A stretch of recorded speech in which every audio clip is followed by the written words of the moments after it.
Hi everyone, this is Jason from Metal Flesh. Today I'm gonna try to rank all of the entire Sodom discography, starting from Getting the Bin Tier all the way up to From Here to Eternity. I'm gonna try to spread these out as much as I can. I believe my ranking is gonna be completely different than other people, but you can feel free to leave a comment below with your ranking and how you would rank these albums. Right, we're going to start things off with 1985, band's first release. It was an EP under the name of In the Sign of Evil. It's a legendary EP, kind of shaped the black metal and the thrash metal. It's primitive, it's filthy, chaotic, and hugely influential. It's extremely raw, barbaric. It's like a pure underground release. In my eyes, and as the band didn't know how to play their instruments, you can listen to that. It's all over the shop. Highlights: Outbreak of Evil. They still perform this song to this day, and Wits and Metal. The structure of Wits and Metal is exactly the same as Wits in Hour by Venom. Right, to me, I will put that on a B tier. 1986, very quickly, the band released their full-length album called Obsessed by Cruelty. It's still in the same steps as their previous release, black thrash metal energy. The production is still harsh, the riffs are savage, and Tom Angel Ripper's vocals has got like a menacing tone. It still feels chaotic compared to like their later releases. It's still like a historic release. Highlights will be Death Like Silence and Obsessed by Cruelty. Still a B tier for me.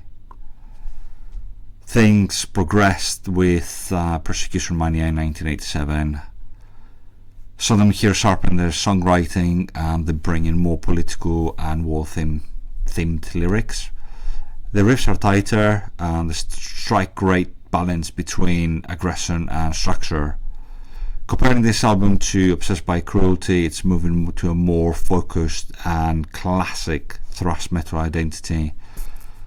Highlights: Christ Passion and Nuclear Winter. For me, this is a From Here to Eternity. 1989, we see the release of Agent Orange. Perhaps it's the most famous album. It's brutal, its thematics is mostly about Vietnam War. Production is better, the band sounds both angry and committed to the thrash metal cause. This is considered as their commercial breakthrough. Songs, like I said, it's more mature, focused than the earlier raw works. The highlights will be Tired and Red and Agent Orange. This is one of the few records I can listen from start to finish without skipping a song. To me, this is From Here to Eternity. Slightly in front of Persecution Mania. Better Off Dead, 1990. Tight thrash, a bit more experimental. We see some punkish elements here and there, and we see two covers in this release, a Thin Lizzy and a Tank cover. The lyrics remain on the political themes, and the band has expanded their sound. For me, the highlights here will be The So Is the Law and Eye for an Eye. This is solid A tier for me. 1992, we see the release of Thumping the Vein. The band returns to more speed metal and they bring some elements of death metal. Angel Ripper has adapted on this record like slightly more death metal texture in his voice. The guitar work is furious and the drumming is relentless. Darker tone, faster than Better Off Dead. Highlights here: Reincarnation, Skinned Alive. To me, this is a solid A tier. 1994, we see the release of Get What You Deserve. The next few releases, it's not the best Sodom albums, to be honest. Okay, let's analyse Get What You Deserve. We've got a crossover thrash album with gritty punk heads. The band strips off all the complexity and they release an album or a selection of songs which are simpler and extremely rough production, less technical than Thumping the Vein, extremely raw. Highlights here will be Sodomized and Get What You Deserve. For me, this is a D tier. A year later, we see the release of Masquerade in Blood, a heavy, raw record, often considered their most aggressive record. It leans more into groove and death metal influences, making it a distinct shift in their typical Sodom sound. Comparing this to the previous releases, it's heavier, less thrash than the previous earlier records. To me, we've got highlights here of Gathering of Minds and Masquerade in Blood. Again, this is like a D tier. I'm just going to put it right here. 1997 Till Death Do Us Unite. Gritty riffs, a dark and almost apocalyptic feel defines this album. It's a bit all over the shop. There's loads of songs like fillers that you just skip. You're not too sure what you're actually listening. You cannot understand any of the lyrics. It's more groove orientated album than the 80s. I don't listen to this very often. I don't return to this album very often. Highlights: the hit of the song, the hit of the album called Fuck the Police and Frozen Screams. Unfortunately for me, this is getting the beans here. 1999, we see the release of a new record called Code Red. A tight, raw thrash record with some death metal drive. The production is modern for the time. Songs are punchy and the band is start head to head towards the right direction. It's less risky than the post-90s albums. It's more focused and it's stepping on the thrash fundamentals. Highlights: The Vice of Killing and Code Red. For me, this is a solid B tier right over here.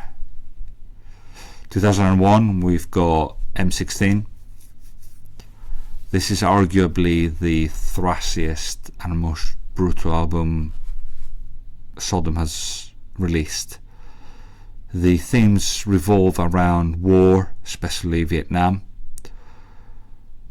The band here released a absolutely pure thrash metal record. It's true to the Sodom sound. It hasn't got a single filler song. Even the cover of Surfing Bird is amazing. Highlights: I'm Wong, The Weird Calm and Mind Jumper. I will put this to a From Here to Eternity tier. 2006, we've got Sodom, self-titled record. The band here released a record packed with raw riffs, solid production, and you can straight away understand like this is Sodom. Sodom played it safe here. They didn't experiment with anything. They sound confident and true to the roots. Highlights will be City of God, and Lay Down the Law. For me, this is a solid B tier record. 2007, we've got The Final Sign of Evil. The band revisited their first release, which was In the Sign of Evil, with their original lineup. They re-recorded the entire EP, and they completed and recorded songs that they composed back then and they didn't record or release in their initial EP. For me, this is a true representation, and it's what In the Sign of Evil should have sounded. For me, this is a solid A tier. I do revisit this album quite often. Highlights here will be Sons of Hell, and I love the re-recording of Outbreak of Evil. 2010, we've got In War and Pieces, a modern thrash album with polished production, war-themed lyrics, and a mature sound. More refined than their 90s records, it shows the band that is comfortable with their legacy. I do visit this album quite often. Highlights, God Bless You and Hellfire. For me, this is a solid A tier. I'm just going to put it right there. In 2013, we see the release of Epitome of Torture. It's brutal, aggressive and fast. This album pulls no punches. The production is tight. There's aggression from start to finish, but more aggression doesn't mean that the songs are good. There are a few skippable tracks here and there. Highlights for me will be Stigmatized and Sodom. It's a solid C tier record. 2016, we see the release of a new album called Decision Day. This album is, from start to finish, a thrash fest. It's absolutely amazing. Lyrical themes about war, typical Sodom theme. This album balances great aggression and melody. The choruses are great, they're going to stick in your mind. Highlights, In Retribution and Rolling Thunder. For me, this is a solid A tier album. For this one, Decision Day, Angel Ripper has picked up his death metal vocals that he used in Tamping the Vein. It just brings the album in a completely different dimension. 2020, we see the release of Genesis 19. 4-piece lineup for the first time in their career. We see the return of Frank Blackfire. It's modern, it's brutal, ambiguous, and a rubbish record. Just brutally honest here. Highlights, Friendly Fire and Euthanasia. For me, this is worse than Till Death Unite Us. 2022, we see the release of 40 Years at War, The Greatest Hell of Sodom, a massive re-recording project spanning the entire career. The band here chose one song from every single Sodom release.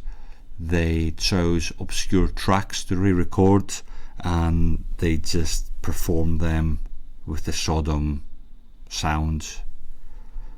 Highlights for me will be In War and Pieces and Body Parts. I do listen to this extremely often. It's a solid A tier. 2025, we see the latest Sodom release, The Arsonist. It's aggressive, it's got analog drums, it's got pure thrash sound. The band plays tribute to their legendary drummer Witch Hunter. As I stated, the production is modern. Sodom keep their Sodom name alive, and it shows us why they're one of the greatest thrash bands out there. Highlights will be Witch Hunter and The Spirits That I Called. For me, this is so far is a solid B tier. I'm just gonna put it right there. This is it for it, guys, this time. Till next, stay metal.